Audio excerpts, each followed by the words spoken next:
के गया। तो ये तो कह रहे मैं 12 लाख में भेजा, जब 18 लाख का हमने खरीदा तो 12 लाख में आप कैसे 2 साल के बाद बेचोगे? आपको पता है प्रॉपर्टी बढ़ता है, कम नहीं होता कभी भी। बिल्कुल जी। और कराची, मैं आपसे ये सवाल अस्सलाम वालेकुम दोस्तों गुलाम हैदर का एक नया अपडेट आ चुका है, जिसमें गुलाम हैदर ने और कुछ यूट्यूबर उनके साथ में 2 से 3 यूट्यूबर उनके साथ में है। उन्होंने गुलाम हैदर से पूछा था कि जब सीमा हैदर इंडिया में आई थी तो किस किस तरह से वो आई थी, ये आपको मालूम था या फिर नहीं था। इस टॉपिक पर गुलाम हैदर ने बहुत सी बातें बताई हैं जो कि आप लोगों के लिए जानना काफ़ी ज़्यादा ज़रूरी है। जी हाँ दोस्तों, आज का जो वीडियो है बहुत ज़्यादा खास और बहुत ज़्यादा इंपॉर्टेंट होने वाला है, तो आपसे रिक्वेस्ट है आज की वीडियो को पूरा लास्ट तक जरूर देखें। लेकिन वहीं पर दोस्तों अगर हम बात करें सीमा हैदर के बारे में, सीमा हैदर से कहा गया था कि उन बच्चों को वापस कर दिया जाए गुलाम हैदर के पास में, लेकिन सीमा हैदर ने उन बच्चों को देने से मना किया है और कहा है कि उन बच्चों को हम वापस नहीं करेंगे, वो बच्चे सिर्फ हमारे पास में ही रहेंगे। लेकिन वहीं पर गुलाम हैदर का क्या कहना, चलिए सबसे पहले हम आपको उनका वीडियो क्लिप दिखाते हैं, फिर आगे बात करते हैं। जुदा हो चुके हैं और किस तरीके से ये अपनी लाइफ गुजार रहे हैं। अगरचे अब मैं यहाँ पे बताता चलूँ, अब जब से हैदर भाई और उनके वकील प्रोफेसर रोशन अली अजीम साहब इस्लामाबाद गए, मुख्तलिफ बड़े बड़े इदारे हैं पाकिस्तान के बशमूल हिंदुस्तानी हाई कमीशन के, जहां से उनको बड़ा ही जबरदस्त पॉजिटिव रिस्पांस मिला, तो उसके बाद से इनके चेहरे पे आप खुशी के आसार, तसल्ली के आसार, इत्मीनान के आसार भी देख सकते हैं। बहुत अच्छा लगता है, बहुत ही जबरदस्त इनके बकौल के उन्होंने हमें यकीन दहानी कराई कि जो भी होगा अच्छा होगा और बहुत जल्द ही अच्छा होने वाला है। हिंदुस्तानी हाई कमीशन की तरफ से भी बाकायदा तस्दीक की गई कि जो सीमा और इन हैदर भाई का जो निकाह था वो अभी तक बरकरार है। बहुत अच्छा लगा, बहुत शुक्रिया, आपने वेलकम किया।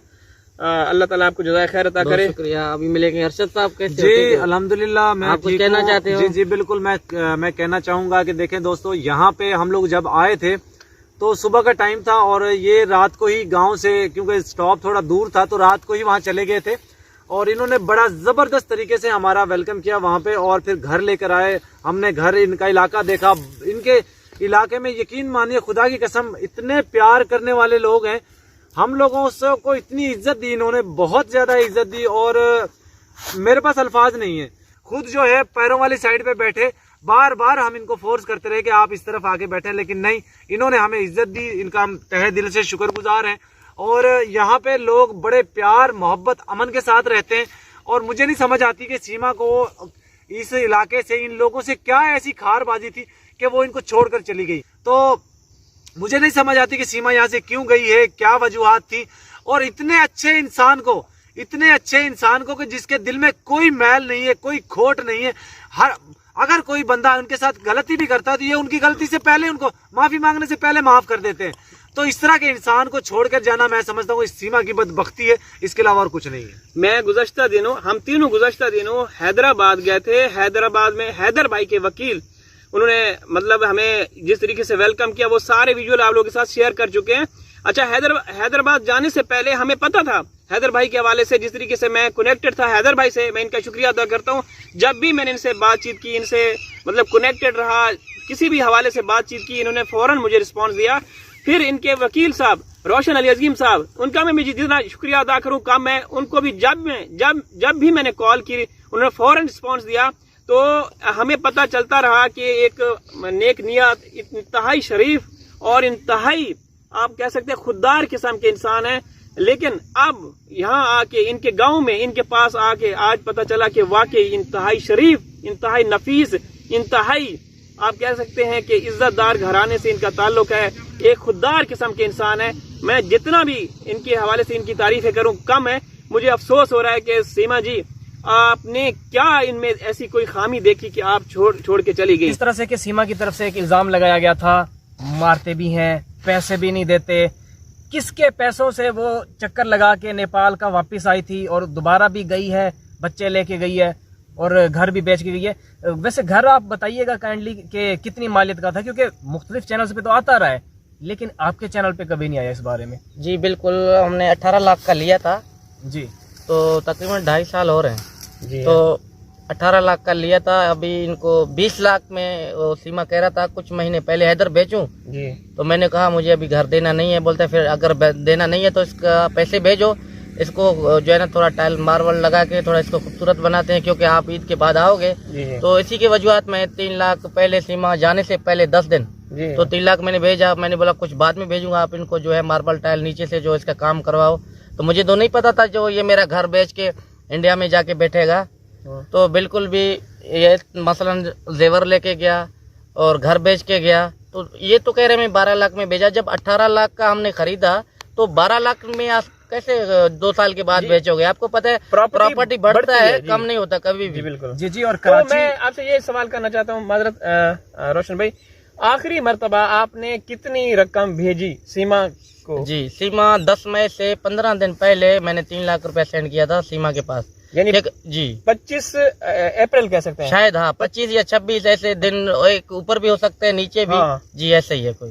तो कितनी रकम भेजी थी? 3 लाख। 3 लाख रुपए। जी। तो आपने एडवांस लिया था सैलरी में से या नहीं, मैं जहाँ काम कर रहा था, मेरा कजन है इम्तियाज है और मेरा नवाज है कजन है, वो मेरे साथ ही आया था। सीमा को भी पता है, उसको भी पता है कि हैदर ने अपना तनख्वाह और उनका जोड़ के मेरे पास भेजा है। अच्छा, अब आपकी तैयारी थी वापसी की या उनसे बातचीत चल रही कि मैं कब आऊंगा, क्या इस हवाले से कुछ? जी हाँ, ईद के बाद मैं आऊंगा, वापस आऊंगा। तो इसी वजह से उन्होंने कहा कि या मैं बड़ी ईद के बाद सऊदी आऊंगा या आप आओगे, फिर ये डिसाइड करेंगे। मुझे घर का थोड़ा काम करवाना है, जब आप आओगे तो सेटल होंगे। तो हम खुद किराए के घर पे रह रहे थे, हमारा घर भी किराए पे दिया हुआ था। अच्छा, एक सवाल जो कि ये सवाल करते हुए यकीनन मेरा भी दिल दुख रहा है, लेकिन देखें इंसान है, इंसान की औलाद होती है। तो उन मासूम बच्चों ने आपसे क्या क्या फरमाइशें की थी? कुछ बोला था कि जब आप आए हमारी चीजें लेके आए, या जो गिफ्ट्स होते हैं, तोहफे तहफ होते हैं, खिलौने होते हैं, उन बच्चों ने आपसे? बिल्कुल, बच्चे एक साइकिल का फरमाइश करता था। और जो फरवा जी जो गया जी, ये स्विमिंग पूल नहीं होते हैं शायद, वो पानी वाला, उसने किसी के घर पे देखा होगा, वो जो पानी प्लास्टिक का होता है। तो वो कह रहा था उन दिनों में ये जा रहा था। तो 2 दिन पहले या 1 दिन पहले भी बात हुई, क्योंकि 10 मई पे नेट नहीं था। तो बोलता है हैदर आप जो है ना, मेरे को ये ला के दो, जो है स्विमिंग पूल प्लास्टिक वाला जिसपे अंदर पानी डालता है, हवा भरी जाती है, तो मुझे वो लेना है। मैंने कहा आपने कहाँ देखा है? बोलता हाँ हमारे पड़ोसी घर में मैंने देखा, जिद कर रहा था। तो सीमा ने कहा आप हैदर को कहो। तो मैंने कहा हाँ मैं आपको दिला के दूंगा। पर वो मासी तक भी पहुंच गया, रीमा तक भी, कि मुझे अभी दिला दो। मैंने बोला हाँ ठीक है। उसने कहा कि पैसे आएंगे मैं आपको दिला के दूंगा, आप हैदर को कहो। तो रीमा का आपने नाम लिया, रीमा से मैं आपका मतलब उनके बच्चों का अच्छी? बिल्कुल हाँ, जो फरवा ज्यादातर रीमा के घर पे रहता था, उनको माँ कहता था, उनको औलाद नहीं था, शादी से 6 साल तक उनको औलाद नहीं हुआ। अच्छा। तो मेरी बेटी उनके घर आता था जाता था, वो उनको अपनी बहन, वो बेटी समझ के अपने घर पे उनका परवरिश करता था, उनको पाला पोसा बड़ा किया, मगर था हमारे घर पे ही, वो ज्यादा ख्याल रीमा ही रखता था उसका। अच्छा, बहुत अच्छा लगा। जी। ये चीजें जो कि हमें पहले नहीं पता थी। अच्छा, मैं ये यहाँ पे एक बात बताता आपसे पूछना चाहता हूँ कि रीमा जी जो है सीमा की बड़ी बहन है, तो अब उन्होंने काफी ऑडियो कॉल्स शेयर की, पब्लिक की। इस हवाले से भी लोग कहते हैं कि ये उनकी आवाज नहीं, ये झूठ है, ये कोई और है, रीमा नहीं। आप इस हवाले से क्या कहेंगे? नहीं देखो, पहले बहुत सारे लोग आए, मैंने किसी का नाम नहीं लिया, वो जेन्युइन रीमा है जी। और सीमा खुद भी उनको पहचानता है उनकी आवाज से। बिल्कुल भी मैं किसी का नाम पहले लिया है जी। कब कितना लोग आए, मैंने कभी किसी के पास बात नहीं की, क्योंकि वो जेन्युइन मेरे से ही बात करता है, मेरे को रिकॉर्ड देता है, मुझे पता है यही रीमा है। और सीमा को खुद को पता है, उसकी आवाज वो जानता है। तो उनके बहुत परेशान है। और रीमा वाले, इनका माँ नहीं है, माँ समझो सीमा था, तो इनकी बहुत परेशानी है। वो कह रहा था कि आए हैदर आप जो है ना, आपने पास नहीं भी रखे, हमारी बहन है, हम इल्तिजा कर रहे हैं, आप बड़े दिल के हैं, आप ये हैं, तो आपसे मैं गुजारिश कर रहा हूँ कि उसको आप जो है बुलाओ पाकिस्तान, हमारी बहन है, हम उसको साथ में रहेंगे। अच्छा, मेरा एक आपसे सवाल है कि जैसे जब वो जाने वाली थी पाकिस्तान छोड़ के, उससे पहले कभी आपको अंदाजा हुआ हो कि इसकी चाल ढाल में या बातों में थोड़ा सा फर्क आ रहा है? नहीं रोशन, बिल्कुल भी रोशन भाई, थोड़ी सी भी पता नहीं चला। यकीनन लोग कहते हैं आपको कैसा पता नहीं चला, हकीकत मैं कह रहा हूँ ना, थोड़ी सी भी मुझे पता नहीं चला। वो पहले भी एक दफा रह